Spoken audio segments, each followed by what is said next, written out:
Баярсан гэдэг Орхон цогцлбор сургуулийн Монгол хэл уран зохиолын багш. Бидний үйл ажиллагаа бас нэг өөр нэг нэгнээсээ ялгаа биш. Монголын тамирчин таарсан марсан гэл ингээл телевизээр ярьж сонсчод одоо харж лээ. Би нөлөө Москвадаас харж ирсэн.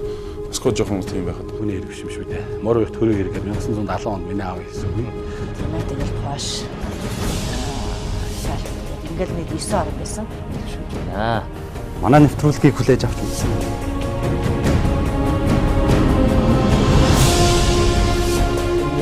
социалист системийн орнууд зүгээр аяад онд аваад гэж яхад тэр цагаан цэгцийг хүлээж аваасаа гэж боддог. Эсвэл энэ зүгээр шинжлэх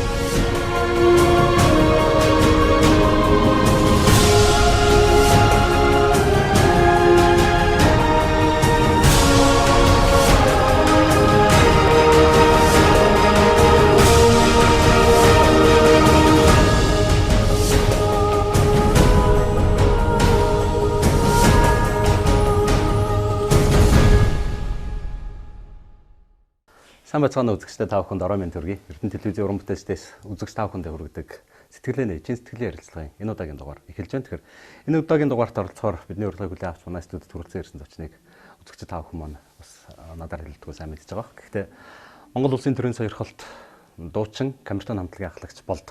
Сайн явж байна уу? Сайн явж байна. Сайхан амарч байна. Сайхан амарч. Үзэгчд маань сайхан амарцгааж байна уу? Ингээд урьж оролцсон маш их баярлалаа. Эрдэнэ телевизийн хамт олонтойгоо өнөөдөр бас ярилцлаганд орж байгаад туйл их баяртай байна.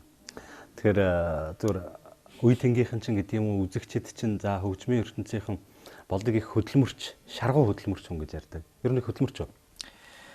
Яг зорилгын хөдлөж явж байна. Мэдээж хүн зорилготой өрхийн тулд өөрөө бүх л юм шатлалтай төлөвлөгөө гаргаж явах хэрэгтэй баг. Тэр утгаараа би өнөөдөр нийгэмд амьдарч байгаа залууны хувьд нэг зорилгын төлөө тэмүүлж явж байна. Тэр дотор бас өнөөдөр бид нараас өрх гэр тоолгоолох А болох, одоо зарим нь А болох гэж байгаа. Миний хувьд А болцоосод учраас энэ нийгэмд бас том хариуцлагатай. Тэр утгаараа А хүн гэдэг бол яаж хөдөлмөрлөх ёстой гэдэг лээ. Тэгээд л бүхэл талаараа өдөр болгон шаргуу ажиллаж тэр талаараа бас уран бүтээлээ үргэлж шинэлэг байлгахын төлөө энэ үзэгчтэй бас сайн уран бүтээл өргөхийн төлөө ажиллаж байгаа. Тэр маань тэгэл мэдээж цаг наргүй ажилтгах толботой хэл та. Монголын урлагийн одоо урлагийн элит гэр бүлээс төрж өсөж хүмүүжсэн. Мэдээж ээж аавын ах эгч нарын эмээ өвөөгийн үлгэр дуурайл байсан баг. Хоошдоо ихийг хий гэж бас бодож байгаа баг. Юунд зорж байна? Би бол мэдээж яг өөрөө чинь таны хэлдгээр Жамин гэдэг Монголын алдартай зууны манлай хурц төрийн шагналт хүний гэр бүлийг залгамжилж байгаа хүний хувьд энэ урлагийн одоо энэ судсыг таслахгүй төлөө дандаа урлагийн салбартаа хүчин зүтгэж боддог. Монголын рок поп урлагийг дэлхийн түвшинд таниулах юмсан. Тэр дотроо одоо миний хийгээд байгаа Монгол pop гэдэг урсгал дэлхийд дахинд одоо танигдаасаа тэрний талаа бид нэр хичээж хөгжүүлэхийн төлөө бид нар бол миний хувьд их том зорилготой ажиллаж байгаа. Тэгээд мэдээж утахгүй бас Монголын rock pop-ын урлаг бас дэлхийд дахинд зориулах хаа гэж би өөртөө итгэдэг. Тийм учраас ямар ч байсан би хөгжмийнхаа тэр дотор урлагийнхаа гэр бүлийн сузыг таслахгүй төлөө явна. Миний үр хүүхдүүд ч гэсэн бас дотроос урлагийн хүмүүс төрж бас магадгүй юм те. Би бол төрөх байх гэж бодож байна. Яг тэгэхээр зэрэг танай гэр бүлийн хүн бас урлагийн хүн шүү дээ. Тийм, манай гэр бүлийн Улсын циркийн уран нуураач. Тэгэхээр зэрэг мэдээж хэрэг ер нь бол хүн төрлөختөн урлагаар хүмүүжин, урлагаас хүмүүжил болно гэдэг бол бас их эрхэм чухал нандин зүйл юм л да. Хүний амьдралыг урлагал илэрхийлж яадаг. Урлаг гэдэг өөрөө хүний амьдрал байдаг. Дуу, хөгжим, бүжиг, жүжиг одоо юу гэдэг юм бүх юм л хүний амьдрал. Тэгэхээр тийм гэр бүл хүмүүжин гэдэг бол их чухал олон байдаг баха. Тэгж бодож байна. Ингээд үед амьдсан, удам залгасан байх нь байгаа л ба. Тэнийг олон. Ер нь яг манай бол бүгд урлагийнхаа өвгөөс өсвөлээл одоо ээж, дүүрийн дуучин, за ээжийн одоо дүүнэр, ах нар хөгжимчин, тэгэл ерөөсө дуучин, за тэгэл дандаа л урлаг. Тэгэл манайхан баяр ёслол одоо наадмаар бүгд дуулж хуурдаад өвөө хуураад байгаа бол ээж дуулаад шавнар нэрцэн тэгэл дандаа хөгжим дунд тэдний ярьж байгаа яриан ч гэсэн дандаа л нэг тийм гоё хөгжим, урлаг сэтгэлийн таашаал, дотоод мэдрэмж гэл ерөөс ярианы ертөнцийн өөрөө биднийг багаас нь хүнжүүлээд маш тийм гэгээлэг юмны төлөө бүгдээрээ тэмүүлэх хэрэгтэй гэдэг тийм мэдрэмжийг багаас өгсөнтэй холбоотой байна. Тэгэхээр яагаад урлаг дандаа дэлхий дээр аливаа юмны урд явдаг гэхээр маш гэгээлэг юм сайхан зүйл учраас хүн болгоны баярлсан, гонигдсан, гутарсан үед дандаа сэтгэлийн чинь хань болдог тийм зүйл учраас урлаг дэлхий дандаа л дээгүүр байдаг байх л та. Тэгээд аливаа улсын таних зүйл бол урлаг байдаг хизээч өөрөөр зүгээр нэг тийм бизнесмен ч юм уу нэг тийм их хурлын гишүүж байдаг юм нэг хүнээр биш те. Урлаг энэ ямар урлагтай гэдгээр нь тэр дуучин тэр хөгжимчин гэдгээр нь урлыг зураач гэдгээр нь урлыг хотыг улсыг хамгийн түрүүнд таньдаг. Тийм болохоор бид бүхэн бас чухал салбар дээр уран бүтээл хийж байгаа улсууд. Тэгэхээр бид бүхэн бас их хариуцлагатай байх хэрэгтэй. Хийж байгаа бүтээл нь ч гэсэн Монголынхаа сурчилж байгаа гэдгээр их тийм хариуцлагатай уран бүтээл хийх хэрэгтэй байна. Зүгээр төрийн саяурхал хүртсэн. За хүмүүс янз бүрээр ярьж ирсэн. За хүн бүхэн таалагдах бас албагүй л дээ. Гэхдээ зүгээр яг тэнд өлзий утсараас нь төрийн сүлдтэй тэмдгийг ингэртэй зүйлгээ төрийн тэргүүнээс аваа зогсож байхад би бодож ирсэн таныг. Өөмн таны зүүсэн тэмдгийг надад бас өглөө их том үүрэг, их том хариуцлага хүлээлгэлээдэ гэж бодож ирсэн болоо гэж би бодож байна. Тэглгүй яах вэ? Тэгээд угаасаа манай Монгол улсын ерөн л том цолууд байна л дээ. Тэгээд би эдрийг амж хизээч төсөөлж байгаагүй, зүудэлж байгаагүй. Гол нь зүгээр сайхан юм хийхин төлөө, энэ зүйл хийхин төлөө явсаар ирсэн. Тэгээ хамгийн гол зүйл бол мэдээж хамгийн түрүүнд за өвөгийн том шагнал миний ингэр дээр байна гэдэг бол цээжээс нэлээд дарж ирсэн л та. Тэгээд ерөнхийдөө маш том одоо хариуцлага тэр дотор чи одоо ингээд ерөөсөө хизээч одоо ухрах зэвсгүй байхад хамгийн дээшэл одоо бүх зүйлээ хүчээр тэмүүлж энэ зүйлийн одоо арт түмний итгэл хүмүүсийн одоо энэ хайр хүндэтгэлийг авч явах хэрэгтэй. Хамгийн гол зүйл бол ээжигээ баярлуулсандаа бол тэр өдөр бол маш их баярлсан. Ээж бол ерөөсөө нүднээс нь үлэмс гараад цээж рүү хараад миний хүүд юу авцсан юм бэ гэд. Тэгээ дараа нь ээжтэйгээ хуучраа суужаад гавьяад авсан л гэж бодсон юм шиг л. Тэгсэн чинь шал өөр тэмдэг харагдаад байдаг. Өвөөгийн одоо ээж үед аавынхын зүүжээс тэмдэг харагдаад байдаг. Тэгэл ээж уйлал дотроо за ээжигээ баярлуулна гэдэг бол хүү болсны бас нэг том баяр л байсан. Эцэж явахтай дараагийн хил лам болдаах ёсгүй байсан юу гэдэг чинь энэ бол сонирн биш цаг хугацаа энийг харуулна. Тийм учраас яаж энэ цолны цаанд гарах вэ гэдэг л чухалхоос цолны доор орно гэж хэлж байх. Бүхэн дандаа л юмэг цолоо ахиулахын төлөө ч байдаг юм эсвэл энэ сайхан нэр хүндийг улам дээш нь болохын төлөө явдаг учраас тэмдэг гэдэг бол залуу хүнийг ялангуяа урам зориг өгсөн болож би бодож. Би нэлээд урам зориг авсан. За одоо ингэж том хүндэтгэл өгж байгаа. Ингэж байгаа чи би бол одоо хөшөө их юм хийх хэрэгтэй гэдэг том айгүй тийм их тийм урам зориг авсан юм лээ. Тэгээ би боцолтой за хэрвээ би хөшөрцөн ч байдаг юм нэг 80-тай ч байдаг юм уу эртээ аваад одоо бас юу гэж бодох байсан бол одоо ингээ болоод л гэж бодно л доо. Ахид би өнөөдөр яг эд хийж одоо бүтээх одоо үе ч юм уу одоо зорилготой үед авах бол миний хувьд бол энэний цаана юу байгаа бол гэдэг том эрэмзэл надад бас төржсэн. Тэгэхээр бас нэлээд өшөөд болсон юм болоо гэж бодож байгаа. Би бол яг саяны ярианс тэгж бодож байна л да. Цол тэмдгээрээ өөрөө гоёх биш, цол тэмдгээ өөрөө гоёж явах юм байна л гэж. Яг үнэ. Тийм цол тэмдгийн доор хизэж хүн орж болохгүй.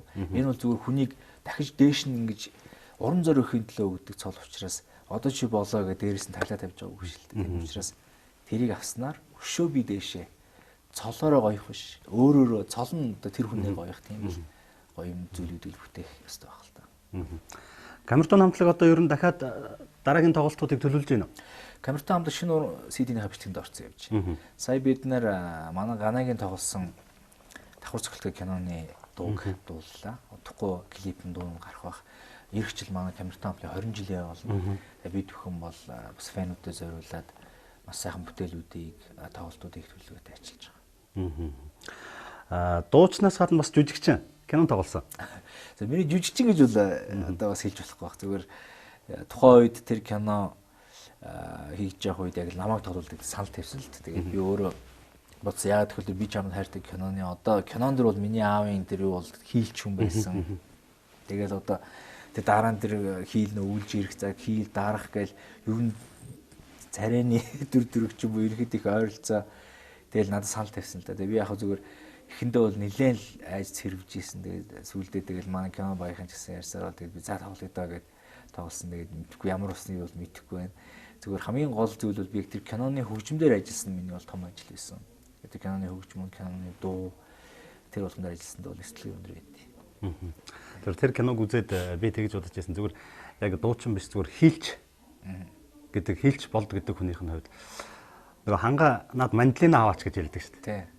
Яг зүгээр амьдрал дээр ийм тохиолдолд ямар эвгүй сонсогдох байсан болоо гэж. Тэгээ ер нь бол киноны дүр нь өөрөө тийм шартай бөгөөд аягүй тийм дотгошоо тийм хүний дүрлэлтэй. Тэгээд хүн хичнээн тэгжсэн ч гэсэн за яах вэ юу тэр мандлын биш юм чинь гэсэн тийм дотоод тийм хүчтэй тийм залууг л дүрлэлтэй. Тэгээд тэр наад бо мандлын агаад тэр зохиолол унжаа бороотой хэсэг бол миний гоё сцен байсан л доо. Одоо дахиад өөр кинон санал хэрэл тоглох уу? За ястаа мэдхгүй байна тий. Одоо нэг юм жүжигчин биш нэг баг өгүүлэгчлэх байх та. Тий. Чадахгүй. Гэхдээ зүгээр яг дууцтал олон клип хийдэг, клипэндээ тоглодог бас жүжигчин байдаг шүү дээ. Тэгэхээр зэрэг бас нэлийн дөхөн байсан баг. Тэглгүй яг урлагийн өнгөд чи өөрөө клип одоо шил хоёул гэсэн үнэтэй ярьслаа өгч байгаа. За тэгэл өдөр болгон клип одоо зураг авалт гэх юмсаар ерөнхийдөө бол жирийн үнийг нүүр харсан байдаг шүү дээ. Тэгэхээр яг энэ бас гайгүй. Гэтэ жүжигчин гэдэг нь шал өөр мэрэгжил байна. Одоо шил би дуучин хөгжимчин байхад жүжигчин гэдэг бүтэц дотоод сэтгэлийн дээр яаж хурдан дүрэндээ орох уу, ойлгох, мойлох дээр шал өөр суулын төгссөн жүжигчин гэдэг нь үнэхээр арай л онтой. Өвгийнхөө дурсгал зориулж ямар нэгэн одоо бүтээлч гэдэг юм уу, ямар нэгэн зүйл хийхийг мэдээ зорж байгаа хэрвээ нууц биш бол. Тэгээ энэ жил манай B production-ийнхаа одоо энэ шинэ офисыг, шинэ студийг манайх энэ жил бүтээж байна. Ондоо багтаад ашиглалтанд ороход тэр утгаараа бас өвгийнхөө жамин гэдэг сангийн ажлыг нэлээд идэвхтэй бол төлөвлөгөөтэй ажиллаж байна. Мөн бас одоо энэ шинээр мориор сурж байгаа хүүхдүүд, залуучдын дунд тэднийг дэмжсэн маш олон үйл ажиллагаа одоо уралдаан тэмцээн зохион байгуулалтыг бид төлөвлөж байгаа хичээлээс. За тэгээ өвгийн өөрийнх нь бүх тоглосон бүтээлүүдийг цомог болгож одоо бас энэ шинээр мориор сурах гэж байгаа залуучууд оюутнууд бас түгээх тийм бодолтой байна. Ер нь бол нэлээд олон энэ мориорын чиглэлээр нэлээд олон ажил хийх төлөвлөгөөтэй байгаа. Яагаад тэгэхээр одоо манай Монгол улсын баг л сүлд болсон сайхан хөгжим. Жимс энийг бүгдээрээ гэртээ дахих хэрэгтэй, бүгдээрээ мэдж авах хэрэгтэй. Тийм шиг мөн гадагш аюу сайн сурчлах хэрэгтэй. Эхлээд бид өөрөө дотооддоо бас сайн мориороо бэхжүүлж авч хүн болгон энийг мэддэг байх хэрэгтэй хэл та.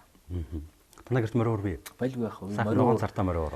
Тэг би модон цартаач хуурыг, ширэн цартаач хуурыг, манай өөгийн хуурч би. Би бол мориор сүйлийг цуглуулдаг болсон.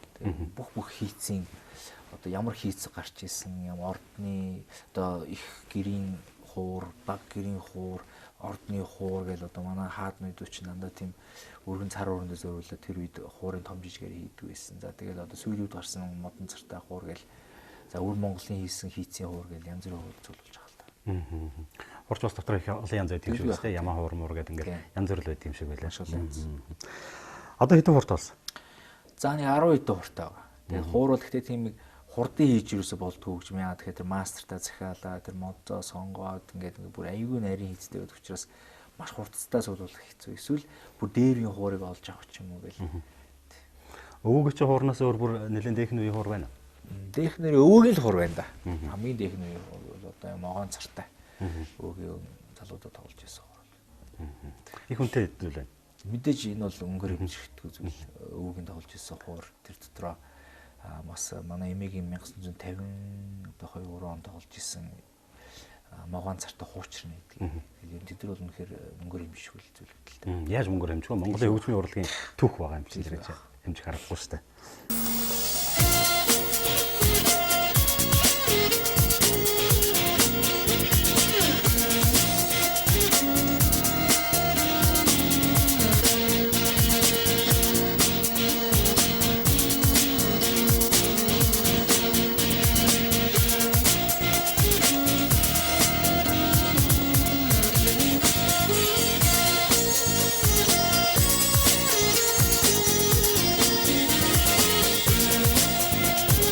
Таны нөгөө B production залуу дуучдад одоо дэмжиж сургалт явуулж бас тэднийг бэлдэж заа зөвлөдөг. Тэр ажил явагдаж байгаа. Явагдаж байгаа. 2007 онд та бүхэн мэдж байгаа Марлжингой гişгэлэн Агима, Дизиман гэж сэтгүүлчтэй. Ингээд маш олон зэрэг бүгдийн продюсерч гаргасан. За одоо бид бүхэн бас төрөний хэлсэн бид нар шинэ рекордсоо, шинэ студи Улаанбаатарт нээх гэж байна. Америкас студи хийх хүмүүс маань ирж байгаа. Яг дунд ажилдаа орцсон явж байгаа. Тэгээ энэ жилээс одоо бас шинэ дуучид хамтлаг дуучдыг шалгаруулах шалгуулалт явагдана. Мэдээж Эрдэнэ дотоос тохиолдож ч юм уу орц хүсэлтэй хүмүүс байх юм бол бид бүхэн одоо фэйсбүүкээр ч юм уу зарлаа өгөх тэтгэврт оролцоо гэж хэлэх байна. Тэгээ охтын хамтлаг, хөвгүүдийн хамтлаг, соло дуучин, рок хамтлаг гэдэг янз бүрийн хамтлагуудыг шалгуулж авах төлөвлөгөөтэй байна. Нөгөө танаа хамтлагийн нөгөө залгамж болсон нэг 4 залуу гарч ирсэн. Тийм бид дөрөв. Бид дөрөвгээд хамтлаг бол урамтай хийгээ явж байна. Одоо бид бүхэн бас дараагийнхаа шинэ дуунуудад орцсон явж байна. Тухайн шинэ клипүүд нь гарсан, сая шинэ цомгоо гаргасан. Тэгээ бид бүхэн бас шинэ тоглолтыг одоо төлөвлөж байгаа. Тэгээ ямар ч гэсэн одоо бэлтгэлээ бас сайн хийгээл өөрсдөө хөгжүүлэл явж байгаа.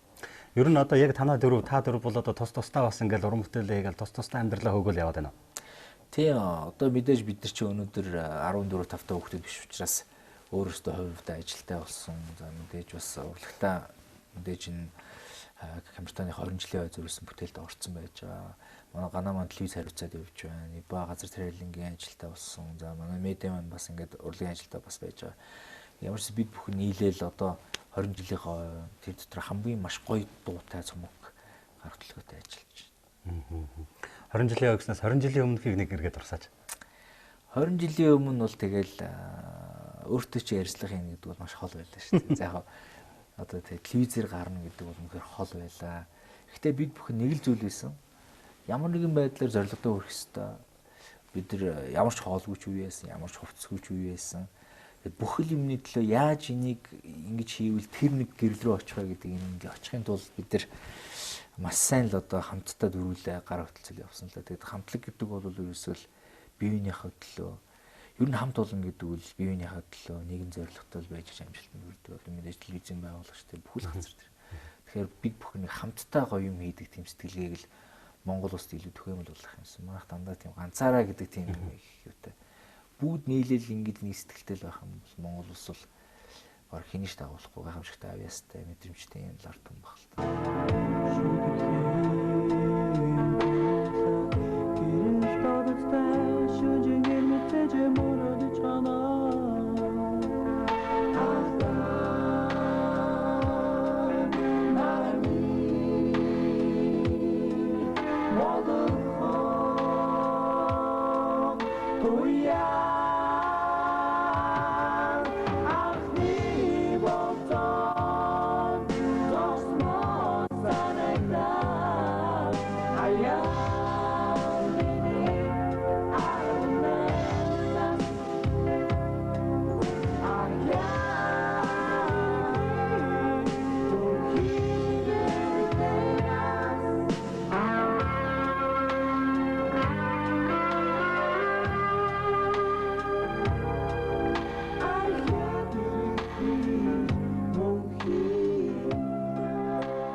Тэр үед зүгээр чөлөөт нийгэмлэг хэдийгээр орсон байсан ч гэсэн өнөөдрийнх шиг бас арай ийм болоогүй байсан тийм.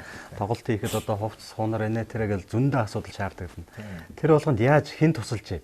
Өө тэгэл нөгөө бидний ах дүүнэр, найз нөхөд, ээж аав нар туслана шүү дээ. Одоо тэгэл зарим нь ах дүүнэрийнхаа пижак костюмыг өгнө.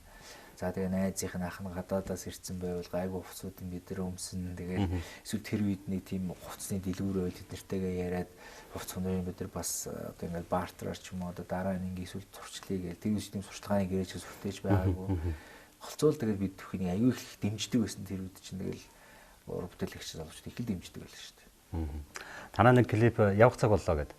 Тооны клипийг тухайн үед л их шууган тариал одоо яаж ингэж хийсэн юм бол энэ ямар мундаг юм бэ гэж ярьжсэн. Тэрийг хаанах хийсэн бэ? Outdoor production хийсэн. Ямар ч монтажгүй хийжсэн. Ерөн зүгээр 90-ад оноос хойш өнөөдөр хүртэл залуучуудын үеийн залуучуудын даган дураах бас тэднээс үлгэрлэх ийм л одоо хүсэл сонирхлыг төрүүлж исэн одоо хамтлаг дуучид уран бүтээлчд бол та нар байлаа. Зүгээр та нарын үеийн он цагийн залуучууд бас байлаа.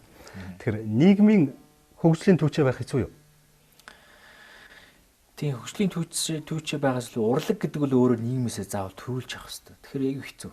Яа тэгэхээр бид бүхэн шинийг сэдээд урлагаас одоо нийгмийн одоо энэ ард түмнээс арай төрүүлж явж ард түмэнд тэрийгээ ингээд дааш уулна явах хэрэгтэй. Урлаг гэдэг бол дандаа тийм дээгүр төвшөнд ч юм уу арай өөр төрлөөр дандаа ингээд нийгэмд ингээд мессеж өгдөг өч байдаг юм уу. Жишээл хон хамтлагийг бид нар харъя л да тий. Тэр үед ингээд альбан цэцлэгааны цогоор амьдрал сайн харагдана гэж дуулж исэн. Бидний өдөр хол сонсгдөг байсан шүү. Тэгэхэд тэд нар те 91 байш шүү гэдэг төрүүл зохиосон. Тэгэл тэр ингээл тэр овсголын тэр дуу болсон ч байдаг юм. Ингээд урлаг гэдэг бол дандаа төрүүл жимийг харж бусдыгаа урайлан дуудаж сэтгэлийг ингээд зүв болгож өгөх хэрэгтэй байх л та. Тэгэхээр альва ингээл одоо нийгэмгээ солигдох мөчж гэсэн тэр болгоныг ингээл шүүмжилсэн ч юм уу эсвэл одоо магтсан ч юм ингээд уран бүтээлүүд хийх хэрэгтэй. Тэгэхээр урлагийнхан бол аюу тийм мэдээлэл дон тэр утгаараа их шинийг шидэж өдөр болгоно аюу тийм эрэл хайгуул хийх хэрэгтэй. Тэгэхээр урлагийн салбар бол ямар бол биш гэж юу л хэлнэ. Хүмүүс дуудуулах амархан гэдэг яг амжилттай явна гэдэг үл хэцүү шүү дээ. Бүх зүйлийг л одоо тэгш байлгах хэрэгтэй. Тийм. халах гэж хийх хүртэл. Яг тэгвэл хувц сунаар тайзан дээр гарч байгаа. Яг ард түмний нүдэн дээр байгаа. Тэгэл тэр хүний яриа хувц сунаар бүхэл зүйл нөгөө нэг ерөнхийдөө бол одоо ингээл нэг тийм зүйл байх хэрэгтэй. Тэр нь хатуугаар илүү урлаг бол бүтээгдэхүүн л байх хэрэгтэй байхгүй юу? Одоо лангуун дээр маш гоё халуун талах байх хэрэгтэй. Эзэж хатсан талах байж болохгүй. Тэгэхээр хүн халуун талахын явах учраас өөрөө үргэлж талахаар зүйрлэх юм бол хав халуун талах шиг байх хэрэгтэй. Бас гоё амттай байх хэрэгтэй тийм. Амттай байх хэрэгтэй. Төрөө хоёлоо ярьж байгаа тэр өвгийнхөө санг, жамин санг одоо ажлын жоохон явуулах гэж байгаа гэдээ ярьж байна. Тэгэхээр надад бол нэг ийм зүйл бодогдож байгаа юм. Жамингоо хүүхдүүд бүгдээрээ урлагийн учраас нийлээд гэрүүлээрээ нэг сайхан концерт тоглол яа тий. Тийм бид бүхэн яриа л байгаа. Тийм үү? Тий ярьжлаа. Яа тэгэхээр ерөөсөө бүрэн боломжтой. Бүрэн боломж биш үү? Тийм програм нь байна, ач хүчнэр нь байна, үр хүүхдүүд нь байна. Тоглолт хийх бүрэн боломжтой програм болж байна. За тэгвэл удахгүй бас ийм сайхан тоглолт үзэх юм байна тий. Тэглэг яах вэ? Одоо энэ бол урлагийн бүх салбараар гэж би ойлгож байгаа шүү дээ. Тий. Сонгодог одоо эстрад одоо Жишээлбэл манай өвөгийн ачин одоо баачка ах биш Никтон. Никтон байна. Тэгэл манай дүүнэр бас зөндөө урлагийн хүмүүс байна тий. Бид нар байна. Тэгэл манай ээж тэгэл ах дүүнэр зөндөө. ээжийн чинь биш ээ баачкагийн аав нас гитар тоглодог байсан тий. Баачка ахын аав чинь Бацаа ах манай ээжийн яг доотлихын дүү. Соёл эрдэнэ хамтлагийн бас гитарч. Одоо нэг цагийн гарын мэдээ явахад яг ингэ тоолж идэв. Тэгээд сүүлийн хэдэн жилүүдэд улсын циркт удирдаач юу хийжсэн. Тэгээд багшилж байсан. За их сайхан тоглолт үзэх гэж байгаа юм байна. Би бас тэгж боддог байсан юм. Яагаад тэгж бодож ийсэн? Яагаад энэ тухай ярьж байгаа вэ гэхээр Монголд нэг гэр бүлээс төрсэн төрийн шагналтнууд цөөхөн. Монгол улсын төрийн шагналт ардын жүжигчин Цагаан цэгмэд ба хүн Төмөрбаатар, Монгол улсын төрийн сойрхолт эдийн засагч Намсраа цогцолмаа Сувдаа гэж нэг гэрлийн. За тэгээд өвөөтөөгөө та хоёр гिचлэгэр их цөөхөн. Маш цөөхөн. Тэр ийм гэр бүлийн хүмүүс нэгэнт Монголын ард түмэн та бүгдийг хүлээн зөвшөөрөөд та бүгдийг хараад даган дуурайж байгаа юм чинь. Бас нэг сайхан бид гэрүүлээрээ ийм мундаг шүү гэж харуулаасаа гэж боддог байсан. Одоо сүүлийн үед гарч ирж байгаа олон хамтлаг дуучид байна. Олон залуучууд одоо ингээд эстрадын урлаг, зарим бүх урлагт л одоо шимтэж байгаа. Гэхдээ яг танаа чиглэлийн эстрадын урлагт ингээд орж ирж байгаа залуучуудад ер нь заримдаа хэлчих юм байна үз. Мэдээж байлгаа. Бараг та бүхэн ч гэсэн хэлэх юм зөндөө байгаа. Одоо хөтлөгч хүний хувьд гэсэн харахад хэлэх юм гарч ирж байгаа шүү дээ. Бидний хувьд бол миний хувьд хэлэхэд бэлтгэл хийх хэрэгтэй. Өдөр болгон бэлтгэл хийх хэрэгтэй. Өдөр болгон өөрийгөө хөгжүүлэх хэрэгтэй. Тэгээд их л тийм сонин содон бусдаас өөр юм байх хэрэгтэй. Яг нэгнийгээ дуурайсан ч юм уу, нэгэн хэвийн бүгдээрээ нэг адилхан стилтэй, адилхан хувцлаг ч юм уу. Тийм байвал одоо үзэгчдэд арт өмнөд их сонирхол. Тэгэхээр тэр нэг өөр, тэрний стил гоё, тэр аюул сонин гэдэг ийм л урлаг дотор юм өөр гоё жимснүүд л байх хэрэгтэй байна. Тэгэхгүй бол бүгд нэг юм байхад бас жоохон утгартай. Тэр нь бол жоохон шүмжэлтэй миний хувьд. Гэтэ мэдээж залуучууд их урлаг тайртай, чадaltaй зовч зөндөө гарч ирж байна. Гол нь өөрсдийнхээ имижийг зөв болж ямар чиглэлээр дуурал би бусдаас өөр байх гэдэг юм л хайвах хэрэгтэй л тийм утгатай. Мэдээж их хөдөлмөрлөх, их бэлдэх хэрэгтэй гэдэг нь уран чадварын тухай ярьж байгаа бах тийм. Байх тийм. Хүн бэлтгэл хийх тусам өөрөө хөгжин, чадвар нэмэгдэн, тайснаа гарахад ихтгэл төгс болно. Хүний өөр чөлөөтэй дуулах тэр бэлтгэл нь байгаа учраас одоо нэг зүйлүүд шүмжил баш панограм тавиад ам барьдаг тийм. Тэр асуудал байхгүй болно. Яагаад панограм тавиад байгаа? Яг нэгдүгээрт яг тоонд хөөмж муу байж гэдэг юм шүмжилдэг. Гэхдээ одоо харьцангуй айгүй болцсон. Бэлтгэл байхгүй учраас панограм тавихаас байхгүй.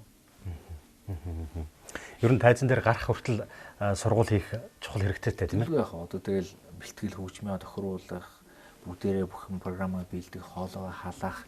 Яагаад тэгэхээр тэр үзэгчдийг хөндлөх хэрэгтэй. Тэд нар нэгэн зориод ирсэн учраас тэд сэтгэл хангамжийг баталгаа авах хэрэгтэй. Морин хур тоглодгоо. Би тоглодгоо. Гэтэ мориороо хөглөн.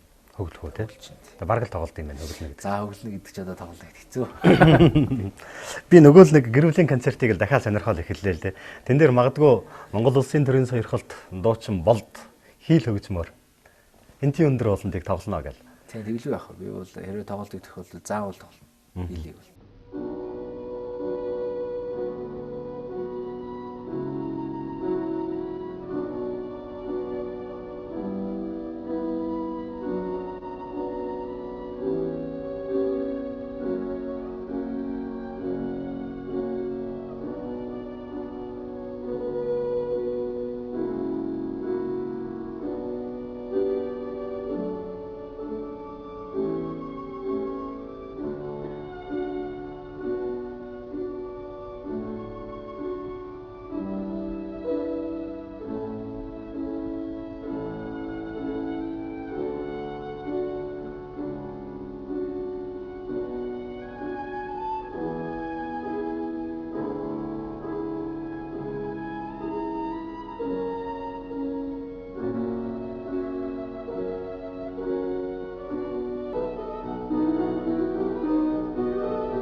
би түрүүн бас бодож байлаа нөгөө төрийн шагнал аваад ээж маань их баярлсан да гэж.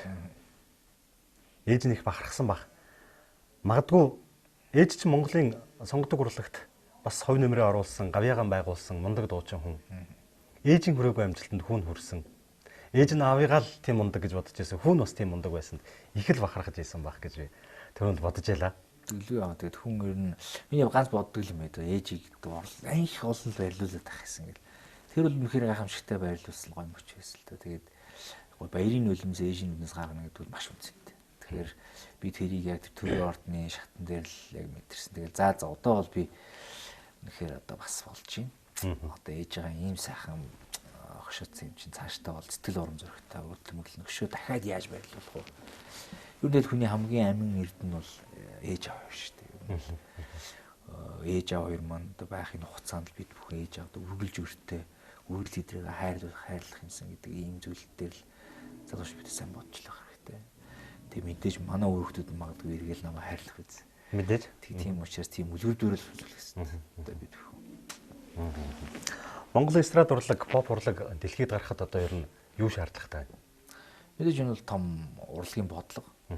Гэхдээ би ингээл маш олон ингээл олсын одоо их боломж байх те Азийн Солонгос, Япон ингээл энэ хөгжмийн том продюсер, рекорд хүмүүстэй ингээл цаг авч уулздаг л. Тэдний гол ярьж байгаа зүйл бол улс өөрөө маш том брэндтэй л хэвчээ юм байна. Жишээлбэл яагаад энэ Korean pop, K-pop дэлхийд халаад байгаа. Тэгээд брэндтэй Samsung хүчтэй, LG, Hyundai машин энийг дэлхийд дахин зохицол гаргахын тулд ямар нэг маркетинг ажил хэрэгтэй болдог. Тэр маркетинг ажил нь юу вэ? Мэдээж урлаг тэрийг нь төр ингээл хамтдаа бүгдээр дэлхийн зохицолд гаргадаг юм байна. Тэгэхээр Монгол улс өнөөдөр брэндтэй болох хэрэгтэй. Нүүрс бол биш те. За ноолор бол яг тийм би бол нэг сайн ихтэй мэдгүй. Гэхдээ бидний мундаг инженерүүд магадгүй ирээдүйд хувцс ч юм уу юу ч нэг тийм залуучууд одоо брэнд гэж юу гэдэг дээр л одоо шинэ үеийнхэн ажиллах хэрэгтэй л гэж би одоо их боддоо шүү. Тэгэхээр бид нар магадгүй машин хийх ч юм уу эсвэл магадгүй бүрлаг утас хийх ч юм уу эсвэл одоо юу гэдэг чинь нэг юм хийгээл гаргахад бид нэр бас дагаад урлаг нь өөрөө тэрийг сурчлаад явах юм байна.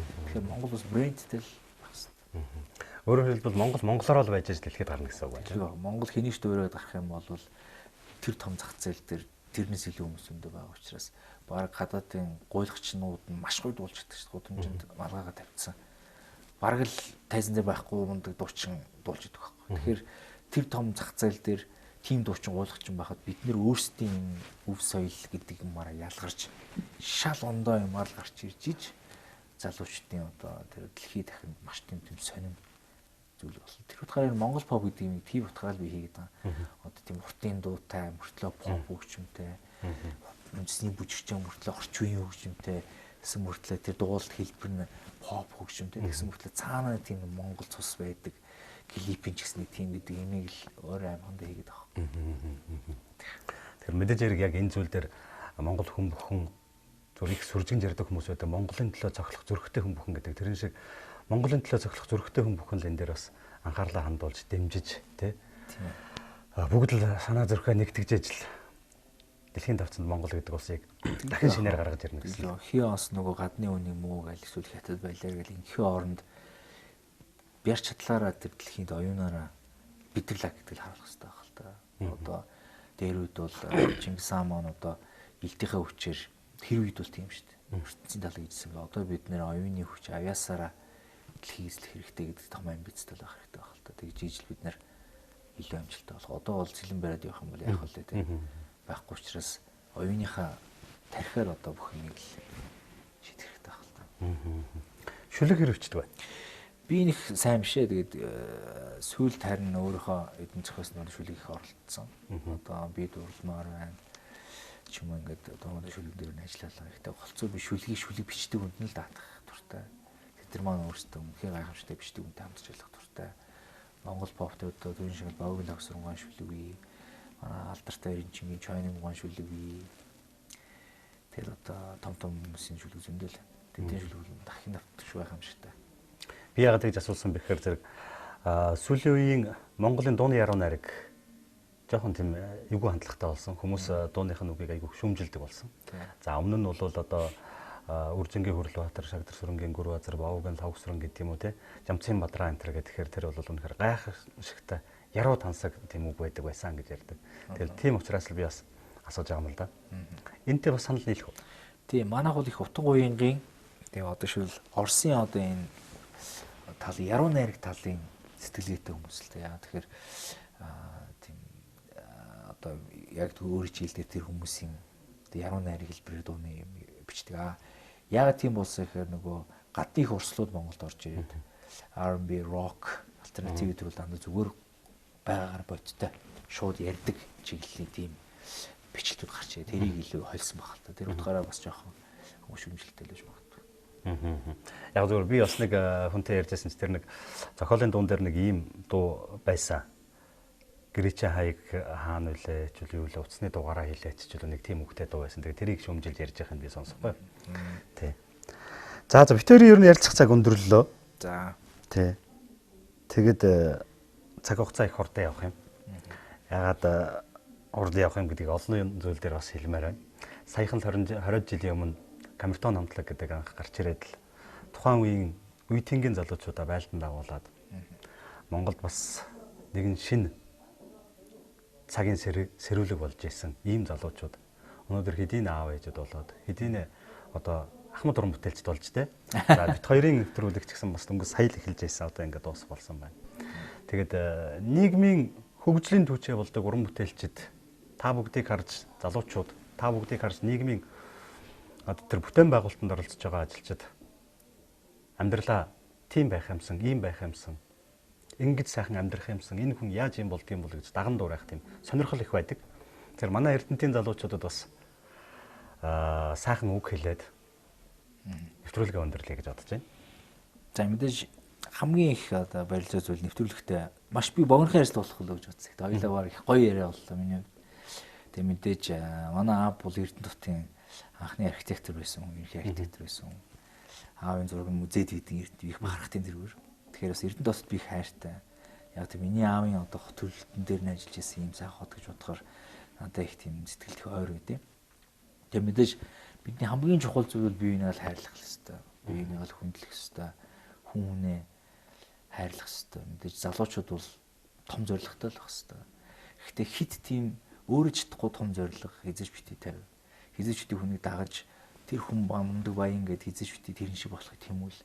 Бага амьдрал дээр сэтгэл хангамжтай байх юм бол хамгийн аз жаргалтай амьдрал байдаг гэдгийг ер нь бол их л ойлгосон. Хүн хитрхи их юм шунахаар өөрийнхөө мөн чанарыг алддаг. Тийм болохоор бага юмдаа сэтгэл хангамжтай байгаад маш гоё аз жаргалын том зорилготой байх юм бол хүн их аз жаргалтай байх. Той томшгүй мөнгө гэдэг үл хинт ч хэрэггүй. Том зорилго, том ажил, том хийж байгаа зүйл бүтээн байгуулалт байх юм бол тэртээ дөрөв мөнгө гэдэг араас орж ирдэг юм л зүйл. Тэгэхээр хизээш бити мөнгөийг шүт өөрийнхөө тархийг шүтэх хэрэгтэй. Тарих зорилго хоёроо илүү, зүрх хоёроо илүү байх юм бол бүх зүйл сайхан болно гэж хэлээд мэдээж залуучууд үргэлж дуу хууртай байгаарай. Урлагтай үргэлж хамт байгаарай. Тэгээд баярлалаа. Тэгэхээр манай эрдэнэтчүүд бас их азтай гэдэг юм их барилж байгаа гэж бодож байна. Ягаад тэгэхээр өнөөдөр Монголын ард түмнийг тэжээхэд гэдэг юм уу үүрэг хариуцлага хүлээж байгаа Эрдэнэт төлдөрийн ур хачид тэдний ар гэрийнхэн Эрдэнэт хотынхны өнөөдрийн бидний амьдарч байгаа энэ хотыг анх цаасан дээр урлан бүтээсэн Доржсуран гэдэг хүний хүү Монгол улсын төрийн сойрхолт дуучин болд хүрэлцэн ирж оролцлоо. Тэгэхээр магадгүй дуучин болд сая Эрдэнэтэд би хайртай гэдгийн учир нь аавынхаа бүтээн байгуулсан барилга гэдэг бол бас урлаг юм л да. Тэгэхээр аавынхаа хийсэн энэ урлагийн бүтээл донд өөрөө амьд сүрэн алхаж явна гэдэг бас л нэг сайхан аз жаргал. Тэгэхээр танд бас дараагийн уран бүтээлд дараагийн хийх гэж байгаа олон ажлуудад амжилт хүсье.